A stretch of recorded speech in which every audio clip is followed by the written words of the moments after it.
Amanhã começa a propaganda eleitoral no rádio e na TV. Ouviremos aí as propostas dos candidatos a prefeito e vereador em 2 horários aqui no rádio, às 7 da manhã e ao meio-dia, com duração de 10 minutos. Carla, boa tarde. E como é que ficaram divididos assim, esses espaços? Qual o tempo de cada um dos candidatos aqui a prefeito de São Luís? Boa tarde, Carla. Boa tarde, Gleidson. Boa tarde, Cabalau. Boa tarde, ouvinte do Jornal da Mira. Gleidson, além da rádio, que começa ao meio-dia e 10, o meio-dia vai estar ao meio-dia e 10, mais cedo vai ter das 7 às 7h10, né? E na TV, das 13 às 13h10 e das 20h30 às 20h40.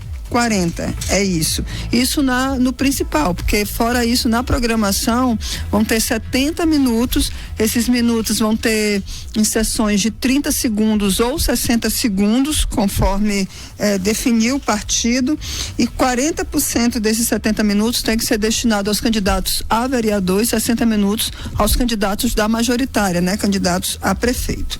Sobre o tempo, aqui dos candidatos a prefeito de São Luís, Duarte Júnior foi o que ficou com o maior tempo. Tem 12 partidos, só que não somam o tempo dos 12 partidos, tá, gente? É o limite, se eu não me engano, dos 5 maiores tempos de partido. Se imagina se somasse 12, ia passar de 10 minutos, né? Então, como ele tem os 2 maiores partidos com maior tempo, que é o PL e a federação, que é PV, PT e PCdoB, então o Duarte chegou aí a 6 minutos e 11 segundos. É mais de 60% do tempo total, que são de 10 minutos. O Eduardo Braide, do PSD, tem 2 minutos e 30 segundos. O Fábio Câmara, do PDT, 30 segundos. O Franklin Douglas, 27 segundos. E a Flávia Alves, do Solidariedade, 19 segundos. Esses aí são os que têm os maiores tempos. O doutor Iglesias, do PRTB, o Wellington do Curso do Novo e o Saulo Arcângelo do PSTU, eles vão ter aquela chamadinha bem rapidinho, assim, ó, coisa de 5 segundos, 6 segundos, só para dar um número, nada mais do que isso, são as sobras, tá? Que ficam aí pela legislação, é o que eles têm. Mas aí a pergunta é, por quê? Por que eles têm isso aí e os demais não têm?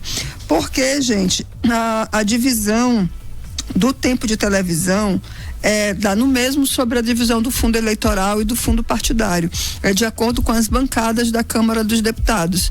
Então, quando eu digo que o PL e o PT são os 2 maiores, é porque eles têm mais deputados federais eleitos em 2022. Lembrando que a regra não é você ter mais deputados naquele momento, são os deputados que o partido elegeu. Se não, se fosse assim, depois era só trocar de partido, né? E ficava grande, mas não é. É isso, então já começa amanhã. O tom previsto aí para muitos é de falar da sua trajetória, dizer o que tem feito como político, né? Porque a maioria aí já concorreu a algum mandato eletivo ou tem mandato eletivo, que é o caso do doutor Iglesias, do Wellington do Curso, do Duarte Júnior e do próprio prefeito Eduardo Braide, que estão aí com mandato eletivo. Outros vão se apresentar, que é o caso da Flávia Alves, que nunca tinha disputado uma eleição majoritária, já tinha disputado em 2022 a candidatura para deputada federal, mas nunca foi majoritária. Então, o primeiro programa dela deve ser esse, de se apresentar. Eu sou Flávia Alves, tal, apesar do pouco tempo. Já outros nomes, como o Saulo Arcângelo, esse aí não precisa se apresentar tanto, primeiro que não tem tempo, e depois, se tivesse, ele já disputou outras eleições para governo, para Senado, as pessoas já não estranhariam aí o nome do Saulo Arcângelo. Mas é isso, gente, vamos aguardar. Quando começa o período de propaganda eleitoral, ainda começa num tom ameno, ainda que se apresente os problemas da cidade, mas ainda não é com ataque de um a outro adversário, né? claro, o prefeito Eduardo Braide deve começar mostrando o que ele fez à frente da prefeitura, óbvio. O Duarte Júnior não vai precisar mais perder tanto tempo se apresentando, porque já é conhecido, e vai aí mostrar os problemas da cidade, dizer que ele tem solução. Esse deve ser mais ou menos o tom que a gente vai acompanhar, tanto na rádio quanto na televisão. Só ressaltando para você, ouvinte, eleitor, que a propaganda eleitoral, antes de tudo, ela é uma peça publicitária, tá? A gente não é que, é peça publicitária, então é fantasia, não, porque eles não podem chegar lá na televisão, num programa eleitoral e inventar alguma coisa, mentir, criar um fake news, não pode fazer isso de maneira nenhuma. Mas, é tudo muito bem pensado, articulado, é como uma empresa de refrigerante faz aquela propaganda linda para que você sinta vontade de tomar o refrigerante, né? A mesma coisa acontece na formação da imagem, tudo, da fala, da respiração do candidato, que é para convencer você a isso. É importante assistir, importantíssimo, mas acompanhar também outras participações, outras idas dos candidatos fora desse programa eleitoral.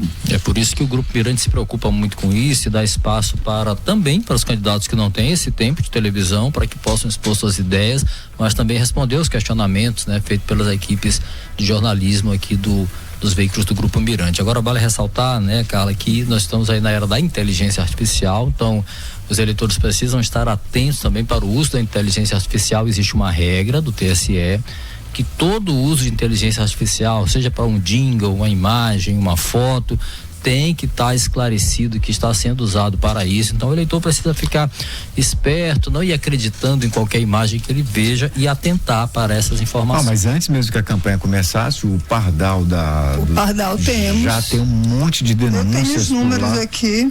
Aqui no Maranhão, a gente tem já 361 denúncias já registradas. Até agora, eu tô no sistema, nesse instante aqui, mostrando para vocês. A maior quantidade é aqui em São Luís.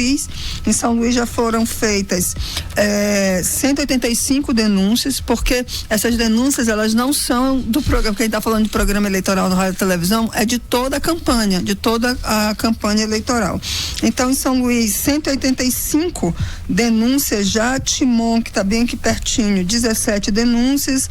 Deixa eu ver qual é que tem mais aqui. Bom Jesus das Selvas tem 21 denúncias já a respeito. E aqui na estatística, a maior parte das denúncias é contra vereadores, 193, eu estou falando no Maranhão todo, contra candidatos a prefeito, 101 denúncias, e sobre vice tem aí 2 denúncias, e federações, partidos já fizeram aí contra partidos, federações, 65 denúncias. Isso números do Maranhão, tá, gente?